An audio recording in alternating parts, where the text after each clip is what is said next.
Holes by Louis Sacker. Stanley Yelnats is an overweight kid from a poor family, and he's being punished for a crime he didn't commit. The judge gave him an option: either go to jail or go to Camp Green Lake. So Stanley chose Camp Green Lake. After a long, lonely ride on a bus with no air conditioning, Stanley has arrived at camp. What he finds is nothing like what he expected. Stanley felt somewhat dazed as the guard unlocked his handcuffs and let him off the bus. He'd been on the bus for over 8 hours. "Be careful," the bus driver said as Stanley walked down the steps. Stanley wasn't sure if the bus driver meant for him to be careful going down the steps, or if he was telling him to be careful at Camp Green Lake. "Thanks for the ride," he said. His mouth was dry and his throat hurt. He stepped onto the hard, dry dirt. There was a band of sweat around his wrist where the handcuff had been. The land was barren and desolate. He could see a few run-down buildings and some tents. Farther away, there was a cabin beneath 2 tall trees. Those 2 trees were the only plant life he could see. There weren't even weeds. The guard led Stanley to a small building. A sign in front said, "You are entering Camp Green Lake Juvenile Correctional Facility." Next to it was another sign which declared that it was a violation of the Texas Penal Code to bring guns, explosives, weapons, drugs, or alcohol onto the premises. As Stanley read the sign, he couldn't help but think, well, duh.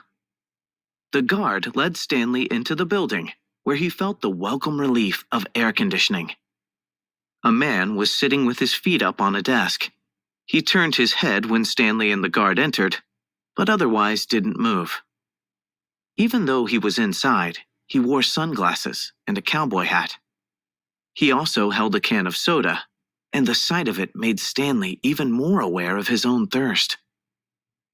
He waited while the bus guard gave the man some papers to sign. "That's a lot of sunflower seeds," the bus guard said.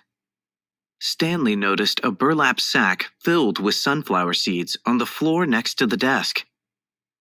"I quit smoking last month," said the man in the cowboy hat. He had a tattoo of a rattlesnake on his arm, and as he signed his name, the snake's rattle seemed to wiggle. "I used to smoke a pack a day. Now I eat a sack of these every week." The guard laughed. There must have been a small refrigerator behind his desk, because the man in the cowboy hat produced 2 more cans of soda. For a second, Stanley hoped that one might be for him, but the man gave one to the guard and said the other was for the driver. 9 hours here and 9 hours back, the guard grumbled. What a day. Stanley thought about the long, miserable bus ride and felt a little sorry for the guard and the bus driver. The man in the cowboy hat spit sunflower seed shells into a wastepaper basket. Then he walked around the desk to Stanley. "My name is Mr. Sir," he said. "Whenever you speak to me, you must call me by my name. Is that clear?" Stanley hesitated. Yes, Mr. Sir," he said, though he couldn't imagine that was really the man's name. "You're not in the Girl Scouts anymore?" Mr. Sir said. Stanley had to remove his clothes in front of Mr. Sir, who made sure he wasn't hiding anything. He was then given 2 sets of clothes and a towel. Each set consisted of a long-sleeve orange jumpsuit, an orange t-shirt, and yellow socks. Stanley wasn't sure if the socks had been yellow originally. He was also given white sneakers, an orange cap, and a canteen made of heavy plastic, which, unfortunately, was empty. The cap had a piece of cloth sewn on the back of it for neck protection. Stanley got dressed. The clothes smelled like soap. Mr. Sir told him he should wear 1 set to work in and 1 set for relaxation. Laundry was done every 3 days. On that day, his work clothes would be washed. Then the other set would become his work clothes, and he would get clean clothes to wear while resting.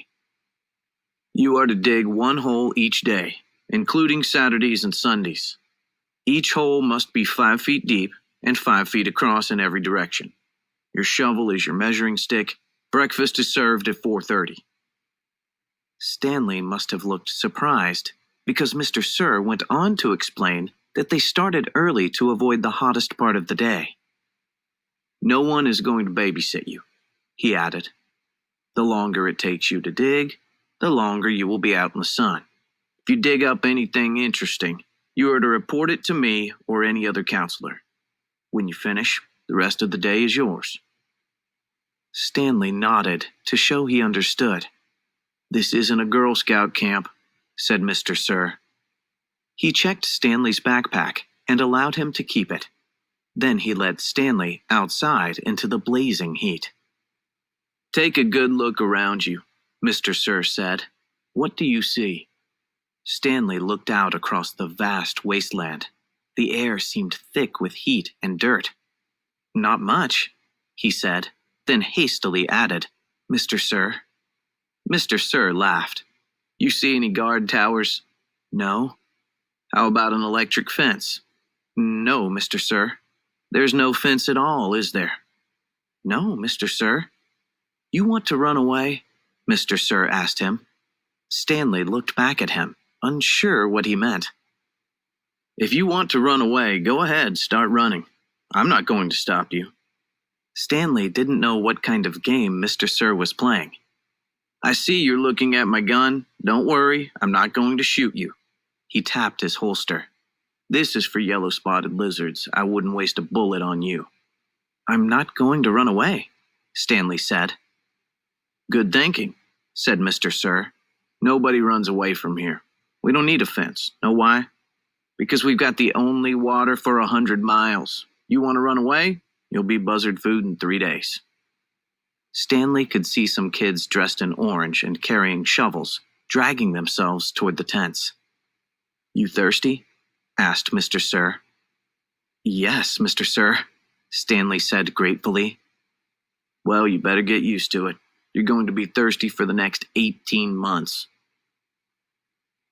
Louis Sachar says that while he usually starts a book by thinking about the characters, he wrote Holes by thinking about the setting first.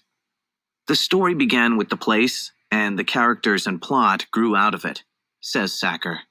At the time I began the book, we had just returned from the relative coolness of a vacation in Maine to the Texas summer.